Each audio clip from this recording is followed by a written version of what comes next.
Jason Fitz with Yahoo Sports, hanging out with NFL superstar Justin Jefferson, joining us on behalf of Cinnamon Toast Crunch. But let's start with some football because, frankly, on all of our shows at Yahoo, we've been talking a lot about your team. Different quarterback this year than we had last year. What's the adjustment like for you getting used to working with JJ?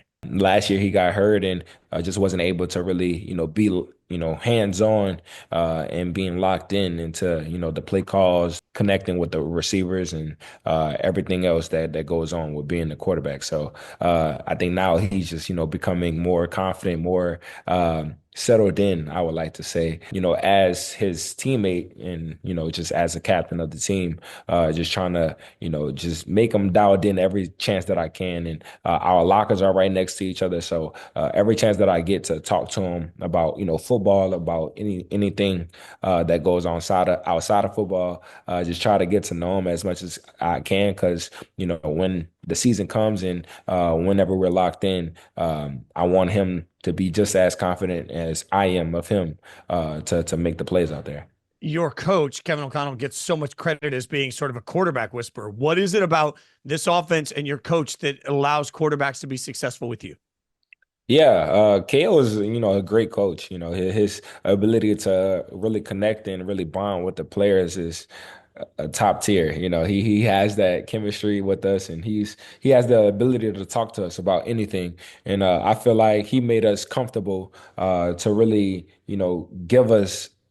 give him all that we can, and to really provide him with our insights and the things that we see out there on the field and what we believe that we should be doing out there on the field. So he's really good with just, listening to our opinions and just trying to figure out all, on one page. But I feel like the schemes are very good that we have. And just like I said, with the weapons that we have with this team, we can do so much and bring people in so many different positions that it's difficult to really, track, who's going to get the ball on what player we're running, or is it a run or is it a pass? So it's just so much different stuff that goes in to the offense that, people don't really think that we do, but it's definitely one of those, difficult offense that we run in the NFL. I mean, but you spend like 2 minutes with you and you feel the confidence that comes off of you, right? Like, but at the same time, there's this level of pressure, right? 14 Sure. wins. We're talking about Sure. highest paid non-quarterback in the league. All these things that we sort of throw on your shoulders. This year, particularly, how do you manage all of that pressure that comes with it? Yeah, I mean, I never really get affected by the pressure. The pressure comes. It's all on what you do with the pressure. And the pressure makes diamonds over here. So we just love to really just be into the mix. We understand that the pressure is always going to be there. The expectations are always going to be there. Being, the best receiver in the league, those expectations are going to be there every single game. So it's just all about just going out there and just having fun doing what we got to do. And of course, with the preparation, with the training, with all of the things that we do during this time, and of course, leading into the season, is all that what matters, and that's what the real work goes in. And on Sundays, we just going out there and just being kids and just playing. So that's kind of the mindset that I would like to have. Not every player has that mindset, of course, but as a player that loves the game, and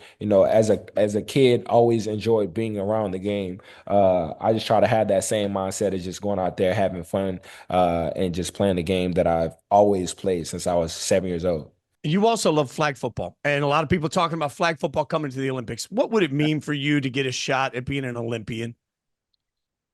I mean, as a flag ambassador, you know what I'm saying? Right, It's only right, right. right. It's only right. I mean, but just like I tell everyone that asks me that question, a lot goes in 2 to 3 years.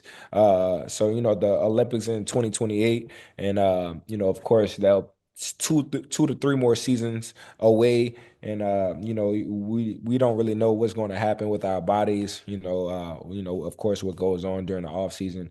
But just if everything goes well and everything is right for me, of course, I would love to be, a part of that team and to compete for a gold medal. That's always been, a dream and something that I always wanted to accomplish is, standing on that stage and getting that gold medal and, just to be an Olympian. That's something that I always dreamt of. But of course, football was never really in the Olympics. So now we finally have a chance and it probably will be my only chance that I can get. So, so I feel like why not? Why not?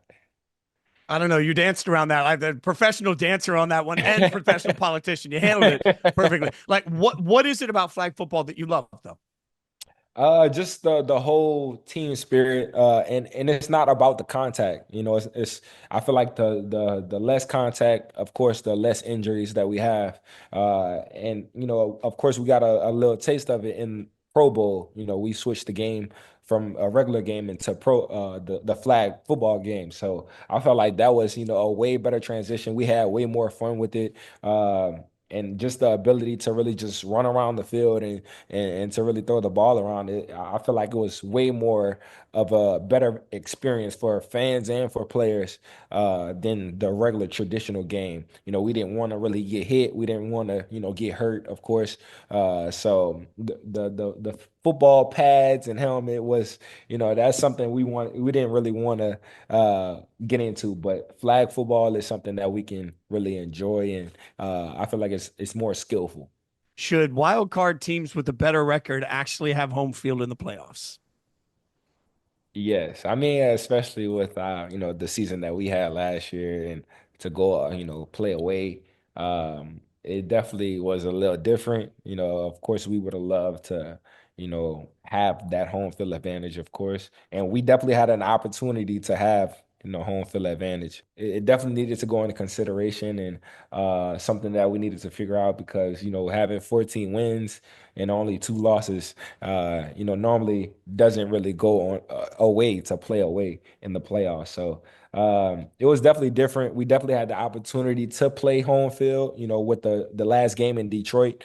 But even losing that, we still felt like we should have had home field advantage. But even not having home field advantage is never an excuse. So it's something that we had to deal with, and it's something that we wish we would have had home field, but uh, it is what it is.